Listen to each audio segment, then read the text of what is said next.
শুধুমাত্র একটা সিনেমা কিভাবে একটা স্টারকে, একটা নায়ক অভিনেতার ক্যারিয়ার কিভাবে খাদের কিনারায় নিয়ে যেতে পারে, আরিফিন শুভ তার জলযন্ত্র উদাহরণ।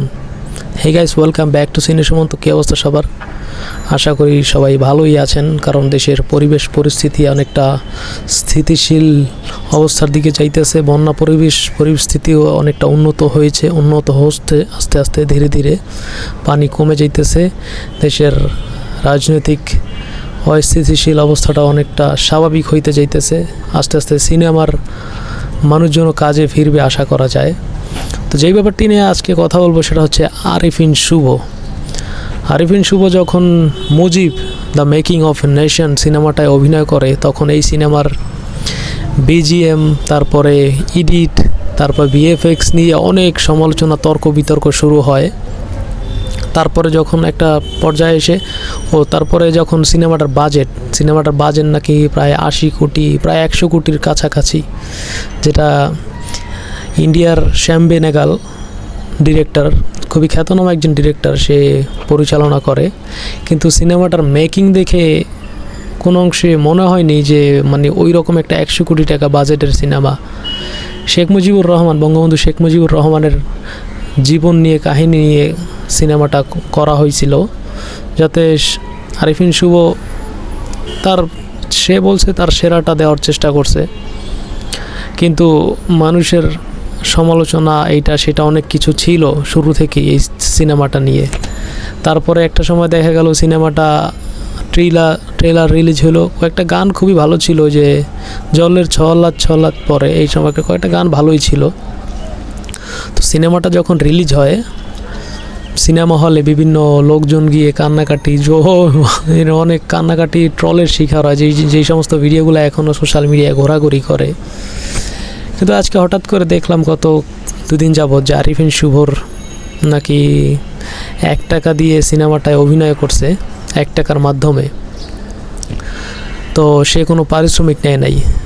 তো তারপরে আবার কিছুদিন, ওই গত 1-1.5 বছর আগেই শোনা যাচ্ছিল যে আরিফিন শুভ নাকি এই সিনেমা অভিনয় করার মাধ্যমে পূর্বাচলে রাজুকের একটা প্লট পাইছে, একটা বিল্ডিং, কয়তলা বাড়ি একটা পাইছে।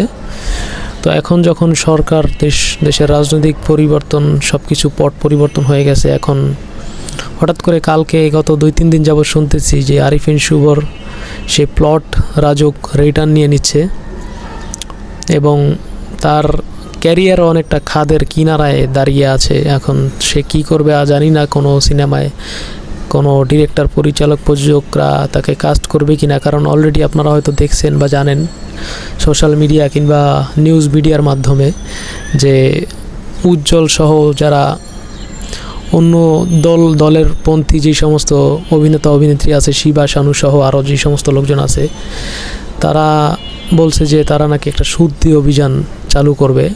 সেইখানে অনেককেই তারা লিস্টেড করে ফেলছে, যাদেরকে তারা সাইড করে রাখবে। তো সেইখানে তো মনে হয় আরিফিন শুভকে তারা জায়গাই দেবে না। যেখানে শাকিব খানের মতো একজন মেগাস্টার, দেশ সেরা, তার সিনেমা হল কাঁপায়া গত ঈদে তুফান প্রায় 56 কোটি টাকা বিজনেস দিল, সেই শাকিব খানেরই তারা প্রশ্নের মুখোমুখি দরকার হয়েছে। শাকিব খানের একটা ভিডিও আইনা 2018 সালের, যে সে যদি ক্ষমা না চায় এই মঞ্চে আইসা, তাহলে অভিনয় করতে পারবে না। তো সেখানে আরিফিন শুভ, বাকি যে সমস্ত লোকজন আছে, তাদের অবস্থা তো আরও ভয়াবহ অবস্থা। আরিফিন শুভর তো বলাই যায় যে তাকে তো কোনো জায়গাই দিবে না। এখন দেখা যায় পরবর্তীতে কি হয়।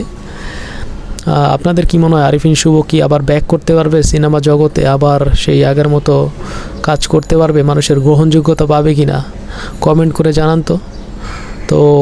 আমার মনে হয় না আগের মতো সেই জনপ্রিয়তাটা পাবে বা গ্রহণযোগ্যতাটা পাবে, জানি না, হয়তো হতেও পারে, নাও হতে পারে, কি হয় জানি না।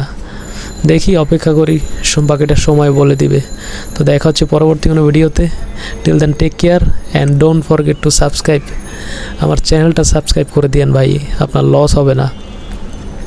আর চাইলে জয়েন করতে পারেন আমার ফেসবুক পেজে, ডেসক্রিপশনে লিঙ্ক দেওয়া আছে।